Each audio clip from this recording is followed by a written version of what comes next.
भारत की खोज का 5वां पार्ट है नई समस्याएं। इस पार्ट में भारत में इस्लाम के प्रवेश की स्थितियों और उसके प्रवेश के बाद उसके प्रभावों को समझाने का प्रयास किया गया है। अतः इस पार्ट को पढ़ने का उद्देश्य है भारत में इस्लाम के प्रवेश और उसके प्रभावों को समझना। हर्षवर्धन उत्तर भारत में शक्तिशाली साम्राज्य के शासक थे और विद्वान चीनी यात्री हुआन त्सांग नालंदा में अध्ययन कर रहे थे। उसी समय अरब में इस्लाम अपना रूप ग्रहण कर रहा था। भारत के मध्य भाग तक पहुंचने में इसे लगभग 600 वर्ष लग गए और जब उसने राजनीतिक विजय के साथ भारत में प्रवेश किया तब वह बहुत बदल चुका था और उसका नेता दूसरे लोग थे। अरब वाले भारत के उत्तर पश्चिमी छोर तक पहुंचकर वहीं रुक गए थे। अरब सभ्यता का क्रमशः पतन हुआ और मध्य तथा पश्चिमी एशिया में तुर्की जातियां आगे आई। भारत के सीमावर्ती प्रदेश से यही तुर्क और अफगान इस्लाम को राजनीतिक शक्ति के रूप में भारत लेकर आए। लगभग 300 वर्ष तक भारत पर कोई और आक्रमण नहीं हुआ। 1000 ईस्वी के आसपास अफगानिस्तान के सुल्तान महमूद गजनवी ने भारत पर आक्रमण करना आरंभ किया। मोहम्मद गजनवी तुर्क था जिसने मध्य एशिया में अपनी ताकत बढ़ा ली थी। उसने बड़ी निर्ममता से कई आक्रमण किए जिनमें बहुत अधिक खून खराबा हुआ। हर बार महमूद अपने साथ बहुत बड़ा खजाना अपने साथ ले जाता था। महमूद ने पंजाब और सिंधु को अपने राज्य में मिला लिया। वह हर धावे के बाद गजनी वापस लौट जाता था, किंतु वह कश्मीर पर विजय प्राप्त नहीं कर सका। यह पहाड़ी देश उसे रोकने और मार भगाने में सफल हो गया। काठियावाड़ में सोमनाथ से लौटते हुए राजस्थान के रेगिस्तानी इलाकों में भी उसे भारी हार का सामना करना पड़ा। इस आखिरी धावे हमले के बाद वह फिर वापस नहीं लौटा। महमूद की मृत्यु 1030 ईस्वी में हुई। उसकी मृत्यु के बाद 160 वर्षों से अधिक समय तक ना तो भारत पर कोई आक्रमण हुआ और न ही पंजाब के आगे तुर्की शासन का विस्तार हुआ। इसके बाद शहाबुद्दीन गौरी नाम के एक अफगान ने गजनी पर कब्जा कर लिया और गजनवी साम्राज्य का अंत हो गया। 14वीं शताब्दी के अंत में तुर्क मंगोल तैमूर ने उत्तर की ओर से आकर दिल्ली की सल्तनत को ध्वस्त कर दिया। कुछ ही महीने वह भारत में रहा। वह दिल्ली आया और वहीं से वापस लौट गया, पर जिस भी रास्ते में गया वहां उसने इतना अधिक खून खराबा किया कि वह वीरान जैसा नजर आने लगा। भारत की जिन दुर्भाग्यपूर्ण बातों की वृद्धि हुई उनमें से एक थी पर्दा प्रथा। ऐसा क्यों हुआ यह स्पष्ट नहीं है, पर भारत में पर्दा प्रथा का विकास मुगल काल में तब हुआ जब यह हिंदू और मुसलमानों दोनों में पद और आदर की निशानी समझा जाने लगा। औरतों को अलग पर्दे में रखने की यह प्रथा उन इलाकों में विशेषकर ऊंचे वर्गों में फैली जहां मुसलमानों का प्रभाव अधिक था। उस मध्य और विशाल पूर्वी प्रदेश में जिनमें दिल्ली, संयुक्त प्रांत, राजपूताना, बिहार और बंगाल शामिल है।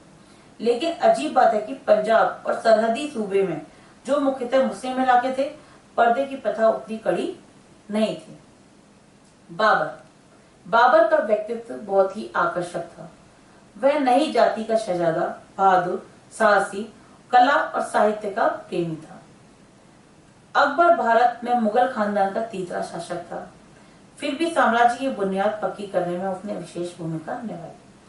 उसने अपने बाबा दिल्ली के सिंहासन पर 1526 में विजय प्राप्त कर ली थी।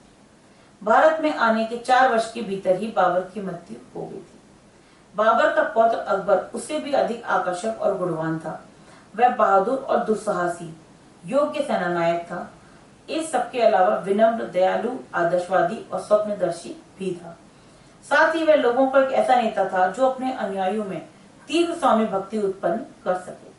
वह लोगों के दिल और दिमाग पर विजय हासिल करना चाहता था।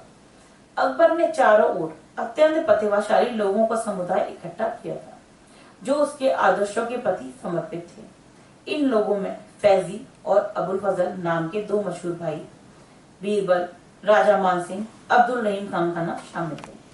उसने एक ऐसे नए समन्वित धर्म की शुरुआत करने का प्रयत्न किया जो सभी को मान्य हो। स्वयं अकबर निश्चित रूप से हिंदुओं में उतना ही लोकप्रिय था जितना मुसलमानों में। मुगल वंश भारत में इस तरह स्थापित हुआ जैसे वह भारत का अपना ही एक वंश हो।